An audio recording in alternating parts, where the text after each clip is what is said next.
Hola, muy buen día para todos. Primeramente, pues darle las gracias a la Facultad de Ciencias Empresariales de la Universidad Francisco de Paula Santander por tenerme en cuenta en su segunda versión del Congreso Internacional de las Ciencias Empresariales y Afines, en su segunda versión. Me presento, mi nombre es Samuel de Jesús Zambrano Caballero, profesional en finanzas y negocios multinacionales, con magíster en comercio internacional de la Universidad del Salvador, Buenos Aires, Argentina. En este momento, pues soy docente de tiempo completo adscrito a la Facultad de Ciencias Económicas y Administrativas de la Universidad de La Guajira. Dicto, pues, en mi mayoría de mis horas cátedra en el programa de negocios internacionales, lo cual pues me permite tener el bagaje suficiente para pues realizar un aporte desde este trabajo titulado Internacionalización y Formación de Regiones Económicas, las pymes y el impacto comercial en Argentina y Colombia en el periodo comprendido entre los años 2009 y 2014. Básicamente, este trabajo subyace, ¿no?, de un trabajo investigativo del estudio de maestría que realicé en comercio internacional, evidentemente con el objeto de desarrollar durante este periodo qué tan competitiva estaban nuestras pequeñas y medianas empresas en comparación con el país de la región América Latina, Argentina, y que lo curioso es que a pesar de que ambos países utilizaron políticas diametralmente opuestas, obtuvieron los mismos malos resultados que han obtenido durante la última década la región de América Latina en términos de competitividad, si obviamente se compara con países de regiones como la Unión Europea, como los Estados Unidos de América, China y otras partes de Asia Pacífico. Para ello entonces se tuvo en cuenta una serie de variables para poder desarrollar y determinar esos resultados, los cuales pues les voy a mostrar de manera muy tangencial a lo largo de esta ponencia. También, pues, interesante mencionar que este trabajo eh, se hizo en un momento, en una delimitación temporal, en la cual los países, tanto Colombia como Argentina, cuando hablo de políticas diametralmente opuestas, no solo me refiero al proteccionismo o al libre comercio, como lo miramos en estas palabras claves, sino también que los gobiernos de turno, para el caso nuestro, Juan Manuel Santos, y para el caso de Argentina, la doctora Kirchner, también eran de ideología completamente distintas, ¿sí? Entonces, en base a eso, nació la curiosidad de realizar este trabajo, esta investigación, eh, y pues encontramos unos resultados bastante interesantes y unas recomendaciones que yo creería que al día de hoy todavía deberíamos hacernos dentro de la región para mejorar los procesos de internacionalización que tanto necesita la pequeña y mediana empresa. Como ya les he contado previamente en varios apartados, eh, las perspectivas con las que los países abordan sus políticas de comercio exterior, al final, de algún modo sí, tienen injerencia frente a los resultados del devenir de las empresas, de la malla empresarial del país, evidentemente, pero que depende de cómo se apliquen y en los momentos en que se deben tener en cuenta del cómo se deben aplicar estas políticas es también de suma importancia. A veces constitucionalmente o en algunos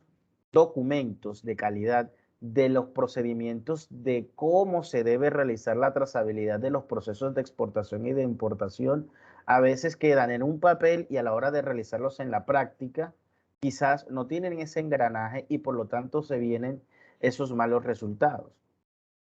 al final parte de esa recomendación es la que vamos a observar en el transcurso o en la parte final más bien de esta ponencia, pero de manera introductoria podemos ya ir revelando que estos indicadores que se utilizaron como variables para poder determinar que no es suficiente lo que les acabo de comentar, es, digamos, de suma importancia tenerlo en cuenta para para la presente ponencia. Los objetivos de esta investigación, pues evidentemente en principio era desarrollar un panorama general de cómo fue el comportamiento y para esto primero había que identificar las variables relevantes. No todas las variables son relevantes, había que mirar cuáles en términos de la pequeña y mediana empresa nos podían entregar un resultado explícito frente a, a este panorama, ¿no? Además que también aquí juega un papel importante la, digamos, la muestra representativa, porque no está en la muestra representativa el 100% de la pequeña y mediana empresa por un tema de que las bases de datos institucionales en ambos países también de alguna manera están un poco rezagadas y duran mucho tiempo para volverse a alimentar y actualizar. En el caso del DANE, ustedes todos sabemos acá que tienen unos horizontes espaciales bastante amplios y que los datos no se actualizan o no se han venido actualizando año a año de manera, eh, digamos, de manera exhaustiva. Esto es un proceso estadístico bastante complejo. En ambos países pasa exactamente lo mismo. De entrada, pues yo creería que ya ahí tenemos un problema para explicar la investigación, es que la base muestral, no sé si realmente muestra la representación total del comportamiento de la malla empresarial de la pequeña y mediana empresa en estos dos países, pero creo que sí fue suficiente para determinar que las políticas deben ir más allá de propender o por gestionar la base exportable de estas pequeñas y medianas empresas, sino que además también los gobiernos deben articular desde el sector público, el sector privado, algunas directrices para que realmente lo que se plasma en un papel se lleve a la realidad. Entonces, las variables, comparar las políticas de ambos modelos, algunas, pues por el lado de Argentina vamos a mirar que son más proteccionistas que hacia el libre comercio. En el caso de Colombia es más hacia el libre comercio que proteccionista y analizar los resultados derivados pues, de este panorama general que estamos por desarrollar. Es menester decir que esta investigación está cerrada. Es una investigación, digo que está cerrada en el sentido de que de alguna manera eh, digamos, se concluyó, pero que dejó abierta la posibilidad de ser actualizada en función de que si se dieron cuenta, cerramos el 2014, más sin embargo han pasado 6 años con casi que los mismos problemas y podemos generar investigaciones a ver qué tanto hemos mejorado o en el caso de que no, qué tanto hemos empeorado. Las políticas argentinas se basaron en lo que era el cepo cambiario, la declaración jurada de importación y la retención a las importaciones. Si ustedes y si todos nos damos cuenta, son restrictivas, son en función de no aportar y no aperturar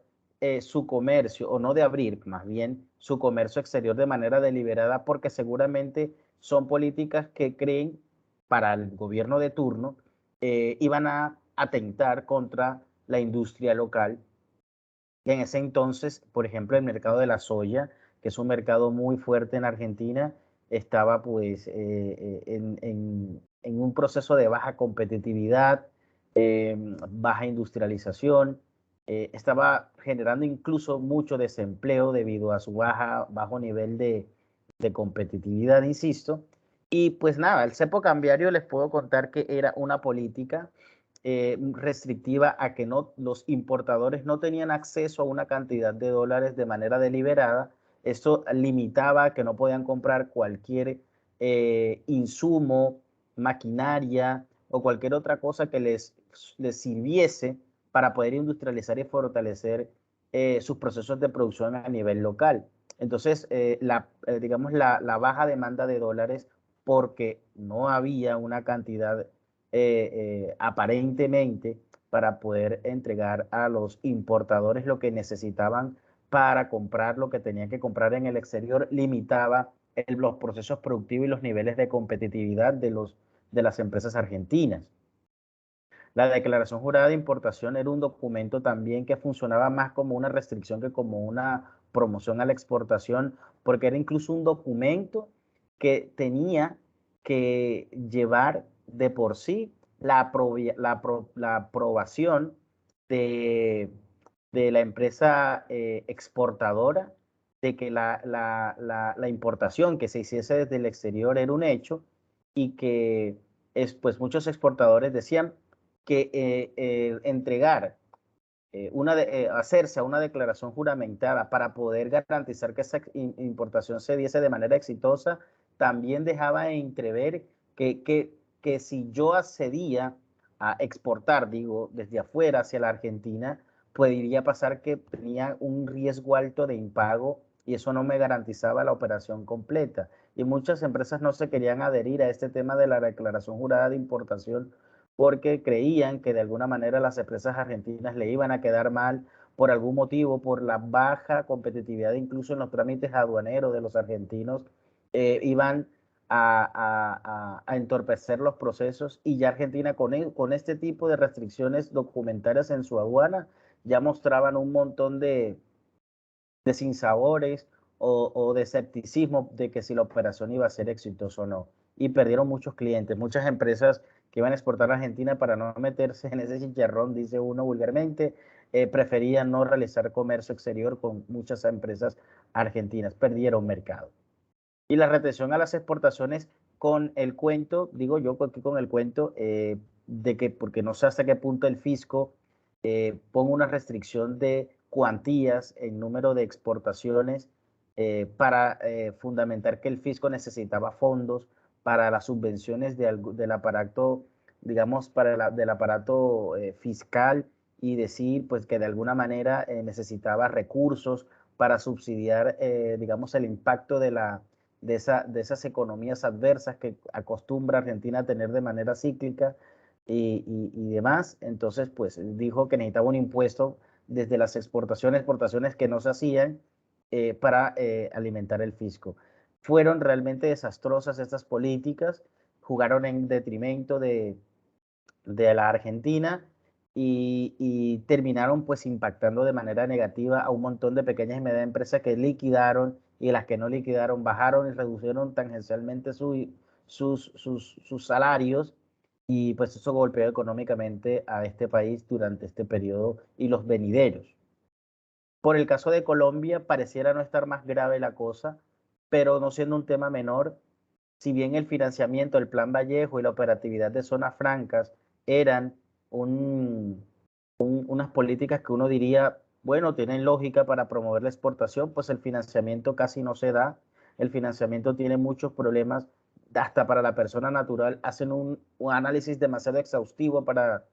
prestar dineros en función de apalancamiento para exportar.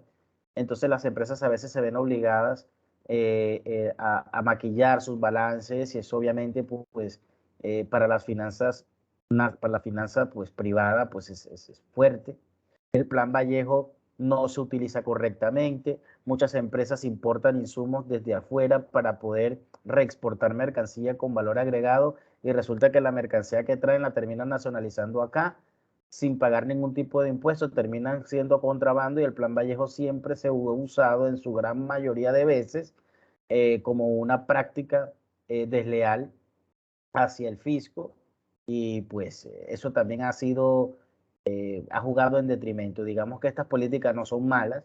Por ejemplo, el Plan Vallejo para importar mercadería y sin ningún tipo de impuestos arancelarios porque no la vas a nacionalizar, sino va a ser utilizada para transformar mercancía, enviar al exterior con valor agregado, es buena, pero si los insumos los vamos a traer y vamos a utilizar eso simplemente para no pagar impuestos y vender insumos de manera ilegal en el mercado local, pues estamos entorpeciendo el proceso. Y al gobierno, de alguna manera, necesita de alguna forma ir materializando mejor estas políticas. Y las zonas francas, para todos no es un misterio que esto ha sido más un tema predial. Somos el país, creo que en la zona con más zonas francas. Si la memoria no me falla, estamos alrededor de 64 zonas francas y solamente 8 realmente funcionan como zonas francas, así que lo demás es simple bodegas y guardaderos que no han servido para absolutamente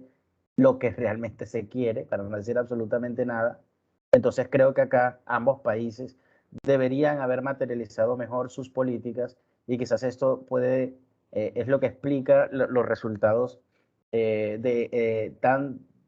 bajos a nivel competitivo de esta investigación. Tenemos, por ejemplo, el número de firmas exportadoras por cada uno de estos años en ambos países.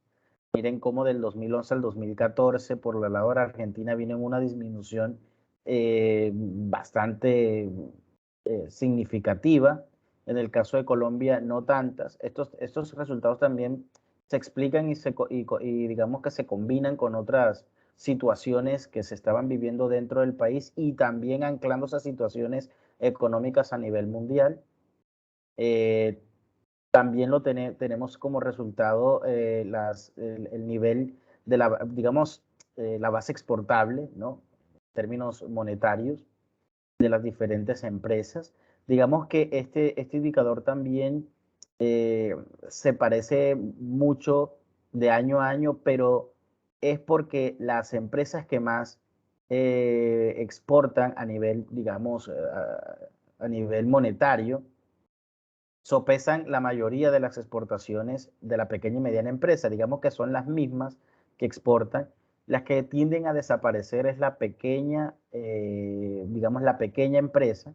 Y ha pasado de que tanto en los resultados que les mostré en lo anterior y en este, es que la pequeña, digamos, la MIPYME, pasa a desaparecer y la pequeña y mediana empresa que no desaparecen son las mismas que normalmente por el fortalecimiento económico y potencial que tiene, mantienen, digamos, su base exportable. Entonces ahí se crea una brecha interesante y esto sí, en ambos países es idéntico, digamos, ese comportamiento. Y esto no es más que parte de las exportaciones no tradicionales de ambos países. Conocemos que en Colombia, por excelencia, pues durante las últimas 2 décadas tenemos dentro de la balanza comercial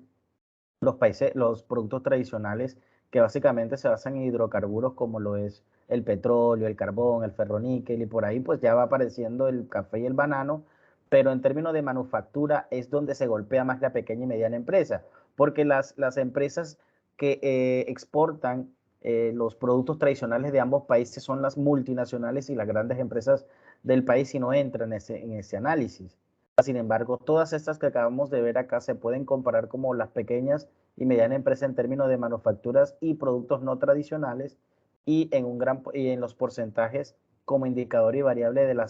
a lo que más se dedican estas empresas. Aquí vemos un poco más de cómo se articulan con algunas otras cadenas logísticas más amplias, por ejemplo, la autoparte es la pequeña y mediana empresa en ambos países, y eso es una característica de la pyme exportadora a nivel América Latina. Tiene la particularidad de hacer parte de las cadenas productivas y de suministros de grandes multinacionales. Entonces, estas pues también de alguna manera crean una injerencia importante dentro del proceso de internacionalización de las empresas en ambos países. Finalmente, pues lo que les contaba, el cepo cambiario, la DEJAI y los derechos de exportaciones por parte de Argentina muestran básicamente que no se tomaron las decisiones correctas, que por el lado de Colombia, de alguna manera Juan Manuel Santos sí se preocupó por mirar cómo potencializar esas políticas que sí van en función de la promoción de la exportación, pero que aún que nos queda mucha tela por cortar en función de que se materialicen de manera positiva en el sector pyme exportador de Colombia y que se debe mejorar en algunos otros aspectos para poder continuar con, digamos, con esas ganas de que nuestras empresas y nuestra malla empresarial finalmente funcione. Recordemos que también es un tema menor que la pyme en Colombia y en América Latina crean el 70% de los empleos formales de todos los países y Colombia no es la excepción. Y sabemos que en Colombia no más del 15% de la pequeña y mediana empresa exporta. Lo que quiere y se traduce, lo que quiere decir y se traduce es que la mayoría de nuestros empleos son de empresas que tienen poca competitividad y que ni siquiera han experimentado procesos de internacionalización. Entonces esto es importante tenerlo en cuenta y eso es lo que deberíamos desde el punto de vista macroeconómico prestarle mucha atención para que se genere crecimiento económico desde la malla empresarial de nuestro país. Como recomendación, la misma, pero no dejar de lado que esta investigación se puede acoplar, adaptar a materia de análisis para lo que ha ocurrido desde el 2015 hasta la actualidad, sobre todo con todos estos fenómenos adversos y cíclicos que hemos tenido económicos, COVID-19 y sin lugar a ninguna duda la geopolítica digamos, temas geopolíticos que se están dando en Europa del Norte. Finalmente, muchísimas gracias. Para mí un honor, un placer haber compartido con ustedes este espacio y siempre pendiente de alguna otra participación para poderles seguir compartiendo otras investigaciones que desde la Universidad de La Guajira estamos trabajando sobre esta misma línea de negocios internacionales. ¿Vale? Placer para todos. Bendiciones.